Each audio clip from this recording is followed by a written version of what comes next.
네, 기름값이 8주 연속 고공행진하면서 정부에서 특단의 조치를 내렸습니다. 유류세 추가 인하 조치인데요. 이 기름값 때문에 운전하기도 조심스럽고 주유소 가기도 무서웠었죠. 이러한 부분 유류세 인하 조치로 인해서 걱정을 좀 덜 수 있을지 파헤쳐 보겠습니다. 월요일에 함께하는 분이죠. 인사이트K 연구소 배종찬 소장님 나오셨습니다. 안녕하십니까? 안녕하십니까? 네. 이 유류세 인하폭 원래 30%였는데 37%로 이제 늘렸습니다. 지난주 금요일부터 늘린 건데 이게 아무래도 대통령령으로 시행할 만큼 좀 위급한 상황으로 보여졌는데 첫날 좀 어떤 상황이었나요? 그렇죠. 뭐 다들 환영하죠. 네. 뭐 이걸 뭐 마다할 리는 없죠. 그만큼 지금 이제 주유소를 가면은 비명 소리가 들립니다. 네, 저는 숫자를- 운전하기가 무섭습니다. 그럼요. 네. 리터당 이 금액을 보고서 하는 비명 소리가 네.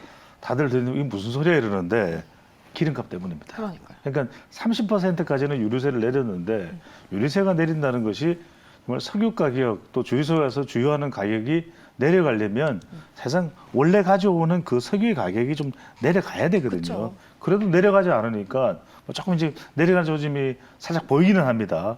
그런데 그래도 원성이 워낙 또 국민들의 지금 어려움이 가중되다 보니까 기존의 30%에서 이건 제도로서 어떻게 할 수 있는 방법은 아니거든요. 네. 그러니까 지금 제도로는 30%까지가 최대니까 대통령령으로 37% 긴급하게 네. 조치를 취한 것으로 볼 수가 있는 거죠. 그러니까 기존의 30%에서 37%로 더 확대했다.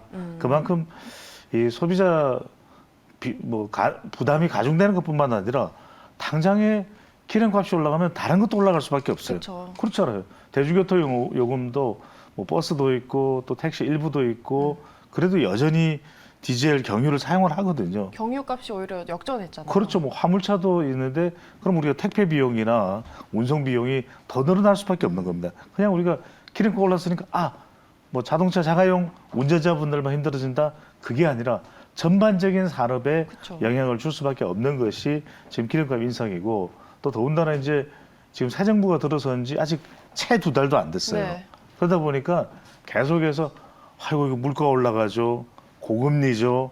고환율이죠. 빨리 잡아야죠. 어려운 상황 속에서 빨리 어떻게 조치를 취할 수밖에 없기 때문에 결단이 내려진 것이라고 봐야 되겠죠. 그렇죠. 대통령령까지 시행할 만큼 시급했던 상황으로 보여지는데 유류세 인하 시행 첫날인 지난주 금요일이 좀 어땠을까요? 바로 기름값이 좀 내려갔을까요? 그렇습니다. 1일 날 이제 시행이 된 거죠. 네. 그러니까 지난주 금요일이니까 다들 환영을 했어요. 어떤 분들은 지금 뭐 워낙 뉴스가 너무 많으니까 네.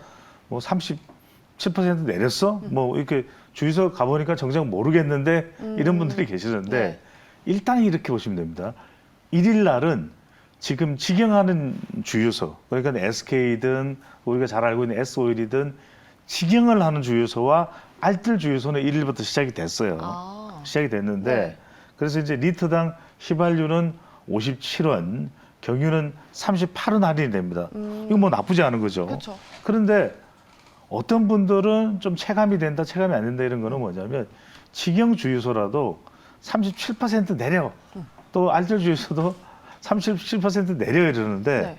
그게 바로 반영이 안 되는 경우도 있어요. 반영이 되는 경우도 있지만 반영이 안 되는 경우도 있다. 그러다 보니까 이 산업부 2차관이 1일 날 나가서 주유소를 돌아봤는데 그렇게 하는 데도 있는데 직영 주유소나 알뜰 주유소도 그렇게 하지 않는 데가 있는 거예요. 네. 그건 뭐 김생현 것도 잘 아시겠지만 우리가 이만큼 할인해 이렇게 해도 다 할인하지 않을 수도 있잖아요. 내가 조금이라도 더 이윤을 더 봐야 된다. 네. 뭐 알뜰 주유소도 그렇고 뭐 전부 다가 그런 건 아닙니다. 네.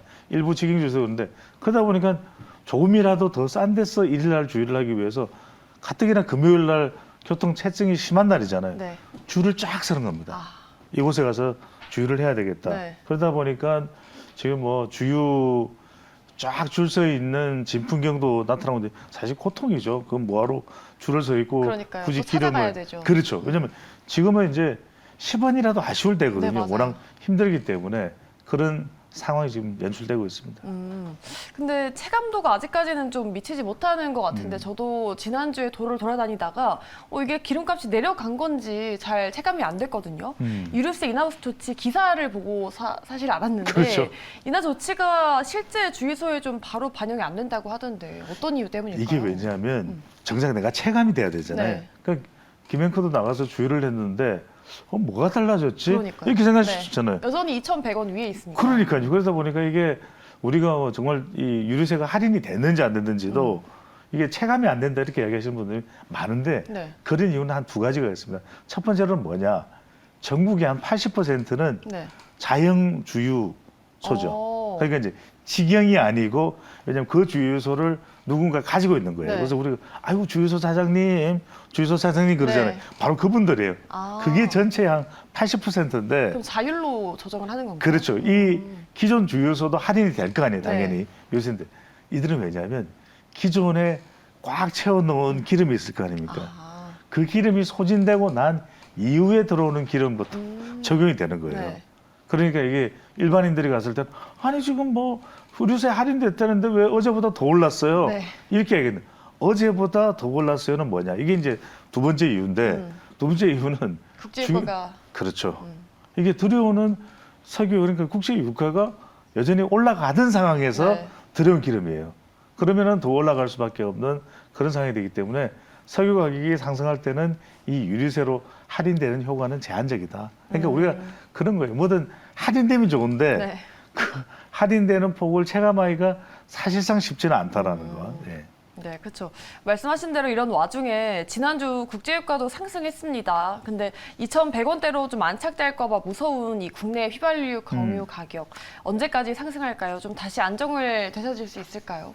좀 시간이 걸릴 것 같아요. 그래도 이제 우리가 실제 국제 시장에서 석유 가격이 조정되는 것이 우리 시장으로 반영되는 것은 뭐 한 더 오래 3주, 걸리겠죠? 4주 걸려요. 아. 뭐 어떤 분들은 2주, 3주 이야기를 하는데 네. 좀 더 더뎌지죠. 왜냐하면 실제 현장의 주유소에는 기존에 또 채워놓은 기름을 그걸 소진해야죠. 소진하고 나야 이제 그게 반영되는 거기 때문에 그래서 지금 살짝 조정이 됐으니까 아 그러면은 휘발유 값도 그렇고 특히 경유 값은 조금 내려왔어요. 네. 그러니까 한 3주쯤 뒤에 괜찮겠지 생각하시는데 많은 분들이 저도 물어보고 스스로도 뭐 찾아보고 하시는데 자 근데 한 7월 중하순에 그렇게 조정이 된다고 하더라도 어떻습니까?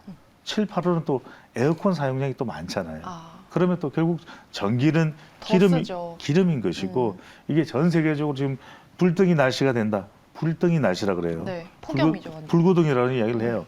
그렇게 되면은 또 사용량이 더 많을 수밖에 없거든요. 그래서 저는 이게 살짝 또 조정됐다가도 당분간은 계속 고유가가 러시아나 우크라이나 전쟁도 빨리 종식될 가능성이 크지 않다. 네. 특히 이제 경유는 러시아로부터 또 많이 생산되던 것이기 때문에 저는 이게 거의 뭐 3분기, 4분기까지 계속 할 수밖에 없지 않겠냐. 또 겨울로 가면은 또 북구는 또 북반구는 왜냐하면 또 추워지니까 네.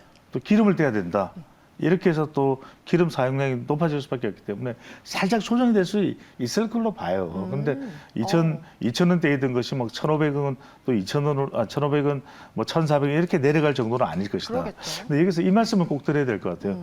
우리가 투자의 관점에서 지금 뭐 우리가 주식 시장도 워낙 좀 안 좋은 상태다 네. 보니까 근데 이런 상황을 보면서 우리가 투자의 포인트를 잡을 필요가 있는데 역시 이럴 친환경이죠. 왜? 신재생에너지 쪽으로 관심이 모아질 수밖에 없다. 요즘 많이 주목받죠. 주목받고 있죠. 그래서 지금 상반기 같은 경우는 이제 곧 7월부터 뭐 벌써 발표된 것도 있고 이제 실적 발표가 있을 텐데 2분기에 뭐 폴리실리콘을 생산하는 OCI 같은 경우는 상당히 전망이 좋다 이렇게 네. 봐요. 올 들어서만 70% 상승을 했다 이런 얘기인데 그 이야기는 태양광과 관련된 신재생 에너지 쪽에는 우리 시간을 통해서도 친환경 계속 강조가 있거든요. 네. 정책적으로 친환경 쪽으로는 이렇게 투자가 좀 가속화될 가능성이 열려 있을 것이다.